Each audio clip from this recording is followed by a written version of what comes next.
যেই ব্যাংকে সরকার হাত দেওয়ার পরে জনগণ 4,000 কোটি টাকা উইথড্র করে নিয়েছে 7 দিনে, সেই ব্যাংকে 9,000 কোটি টাকা লোন দেওয়া হয়েছে। সেখান থেকে আপনারা কিভাবে 1,12,000 কোটি টাকা লোন নেবেন, নিয়ে দেশের অর্থনীতির কিরকম 12টা বাজাবেন, সেটাকে কিভাবে মেকআপ করা হবে, সেরকম কোনো কৌশল আমরা এই বাজেট বক্তৃতায় দেখিনি। ধন্যবাদ মাননীয় স্পিকার। আলহামদুলিল্লাহ, আসসালাতু আসসালামু আলা রাসূলিল্লাহ। মসজিদ আমাদের দুর্গ, গম্বুজ আমাদের হেলমেট, মিনারগুলো আমাদের বেয়নেট, আর ইমানদারেরা আমাদের সৈনিক।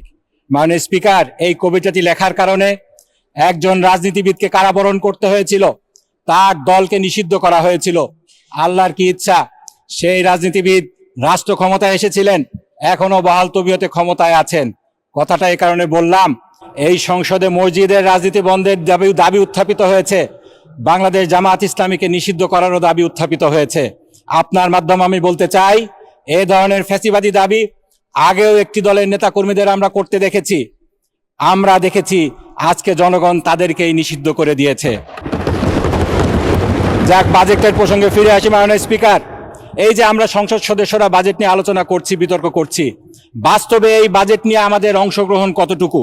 আমাদের মতো সংসদীয় গণতন্ত্র যে সমস্ত দেশে আছে, আপনি নিজেও জানেন, আপনি যুক্তরাজ্যে দীর্ঘদিন ছিলেন, সে সমস্ত দেশে বাজেট প্রণয়নের ক্ষেত্রে সংসদ সদস্যদের অনেক বেশি সম্পৃক্ততা থাকে। যুক্তরাজ্যে অর্থ বিল সংসদে আসার আগে স্থায়ী কমিটিতে পরীক্ষা নিরীক্ষা হয়, তারপরে এটাকে ফ্লোরে আনা হয়। অন্য অনেক দেশে সাধারণ আলোচনার পরে বাজেটের বিভিন্ন বিষয়গুলা মন্ত্রণালয়গুলোতে, স্থায়ী কমিটিগুলোতে পাঠানো হয়, সেখানে বিস্তারিত পর্যালোচনা শেষে এটাকে পুনরায় সংসদে এনে পাশ করা হয়। অথচ আমাদের দেশে বাজেট প্রণয়ন কারা করেন? আপনারা করেন। আমরা নির্বাচিত সংসদ সদস্যরা এটা করি না। আমাদের সংসদ সদস্যদের ভূমিকা এখানে সীমাবদ্ধ থাকে কয়েক মিনিটের গলাবাজিতে। মাননীয় স্পিকার, আমাদের এই বাজেট প্রণয়নের ক্ষেত্রে আমাদের ভূমিকা যে সীমিত শুধু সেটাই নয়, একই সাথে এই বাজেটের উপরে যে বই ও বিলের কপিগুলো আমাদেরকে দেয়া হয়েছে, আমরা তার কতটুকু পড়ার প্রয়োজনীয়তা অনুভব করি। মাননীয় স্পিকার, প্রাক্তন অর্থমন্ত্রী সাইফুর রহমানকে নাকি জিজ্ঞেস করা হয়েছিল বাজেটের যে ডকুমেন্টগুলো দেয়া হয় তার তিনি কতটুকু পড়েন, তিনি নাকি বলেছিলেন মাত্র 18% পড়েন। আমাদেরকে 17টি বই দেওয়া হয়েছে মাননীয় স্পিকার, প্রায় 4,046 পৃষ্ঠা। একটি বই সাস্টেনেবল ডেভেলপমেন্টের উপরে যে বইটি দেওয়া হয়েছে, সেখানে পিছনে একটা কিউআর কোড দিয়ে সংযুক্তিগুলা অন্য আরো ডকুমেন্ট বলা হয়েছে অনলাইন থেকে পড়া যাবে। এই যে ডকুমেন্টগুলা আমরা পড়িও না, পড়ারও প্রয়োজনীয় অনুভব করি না, কারণ এই বাজেট আমরা প্রণয়ন করি না। আমাদের ভূমিকা শুধু বাজেট পাশ করা, রবার স্ট্যাম্পের মতো। আমাদেরকে যদি সত্যিকার অর্থে সংসদীয় গণতন্ত্রকে প্রতিষ্ঠা করতে হয়, তাহলে আমাদেরকে এই সংস্কৃতির পরিবর্তন করতে হবে। মাননীয় স্পিকার, বাজেট প্রণয়নে সংসদ সদস্যদেরকে সম্পৃক্ত করতে হবে, আইন করে মন্ত্রণালয় সংক্রান্ত স্থায়ী কমিটিগুলোতে এই বাজেট নিয়ে পর্যালোচনার ব্যবস্থা করতে হবে। মাননীয় স্পিকার, সরকার দলীয় সংসদ সদস্যরা বলছেন এই বাজেট নাকি যুগান্তরকারী। আসলে কি সিরিয়াসলি মাননীয় স্পিকার, গত এক দশকের বাজেটগুলো যদি আমরা পর্যালোচনা করি, তাহলে কি দেখব? কিছু সংখ্যা এবং ভাষাগত পরিবর্তন ছাড়া কাঠামোগত কোনো বড় পরিবর্তন কি আসলেও হয়েছে? হয়নি। মাননীয় স্পিকার, আমি দুঃখের সাথে সেজন্য বলছি, এই বাজেটও পূর্ববর্তী বছরের বাজেটগুলোর মতো গতানুগতিক, শুভাঙ্করের ফাঁকি, গণবিরোধী এবং আগামী বছরের লুটপাটের পরিকল্পনা। মাননীয় স্পিকার, আমি প্রত্যেকটা পয়েন্ট উদাহরণ দিয়ে বুঝিয়ে দিব কিভাবে শুভাঙ্করের ফাঁকি। মাননীয় স্পিকার, বলা হচ্ছে ইতিহাসের সবচেয়ে বড় বাজেট। আসলেই কি মাননীয় স্পিকার? 1972 সালে আমাদের বাজেটের পরিমাণ ছিল 786 কোটি টাকা। সে সময় বলা হয়েছিল যেহেতু এটা বিসমিল্লাহ রিপ্রেজেন্ট করে, সেজন্য বরকতের জন্য রাখা হয়েছিল। এটা বিসমিল্লাহকে রিপ্রেজেন্ট করে না, সেটা ডিফারেন্ট ইস্যু। মাননীয় স্পিকার, কিন্তু সে সময় স্বর্ণের ভরি কত ছিল? 160 থেকে 170 টাকা। সেটা আজকে বেড়ে 1400 গুণ বেড়ে হয়েছে 2,42,000 টাকা। সেই তুলনায় বাজেট কতটুকু বেড়েছে? 1200 গুণ বেড়ে হয়েছে 9,38,000 টাকা, 38,000 কোটি টাকা। সুতরাং মুদ্রাস্ফীতি হিসাব করলে বাজেটের পরিমাণ সেরকম বাড়েনি। এই বাজেটকে তাই সবচেয়ে বড় বাজেট বলা যাবে না, তবে এই বাজেটকে বলা যাবে সবচেয়ে বড় ঘাটতি বাজেট, সবচেয়ে বেশি ঋণ নির্ভর বাজেট। মাননীয় স্পিকার, ঋণের ক্ষেত্রে বলা হচ্ছে এই ঋণের টাকা নাকি উচ্চ রিটার্ন সমৃদ্ধ খাতে বিনিয়োগ করা হবে। এটা নাকি লোন ঝুঁকি হ্রাসের একটা কৌশল। মাননীয় স্পিকার, অর্ধেকের বেশি অর্থাৎ 1,12,000 কোটি টাকা লোন নেওয়া হবে দেশীয় ব্যাংক থেকে।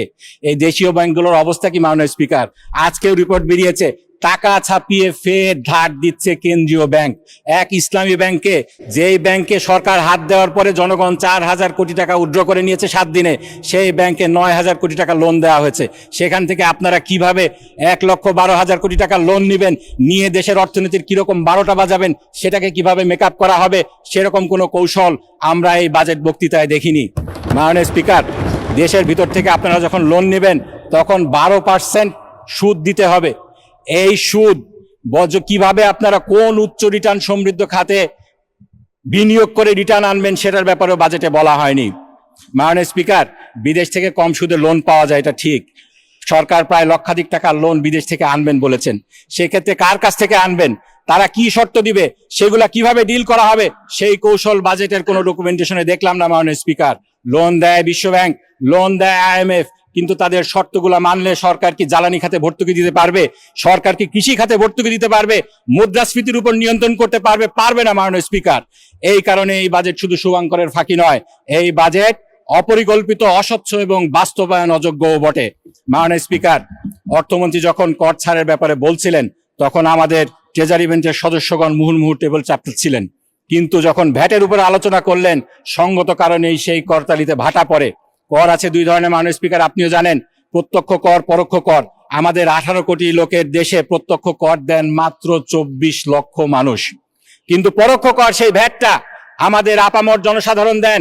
এক্ষেত্রে একজন গরিব মানুষও যেই পরিমাণ ভ্যাট দেন, দরিদ্র মানুষও একই পরিমাণ ভ্যাট দেন। আমাদের দেশের ভিক্ষুকেরা চাল, ডাল, নুন, তেল কিনতে যে পরিমাণ ভ্যাট দেন, একজন কোটিপতিও একই পরিমাণে ভ্যাট দেন। তাহলে এই বাজেট গরিব বান্ধব হলো কিভাবে মাননীয় স্পিকার?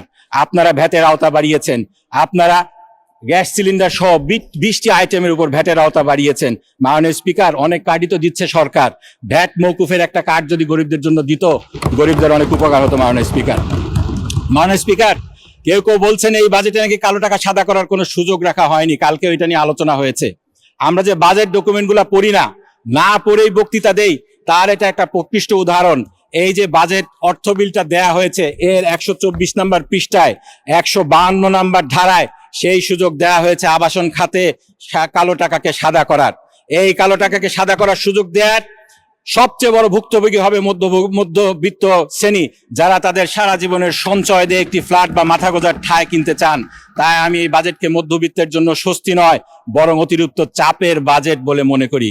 প্যারাডক্সিক্যালি মাননীয় স্পিকার, বাজেটে জনগণের স্বস্তি প্রদানের উদ্দেশ্যে বলা হয়েছে কিডনি ডায়ালিসিস ফিল্টার আমদানিতে 5% অগ্রিম কর মৌকুফ করা হবে।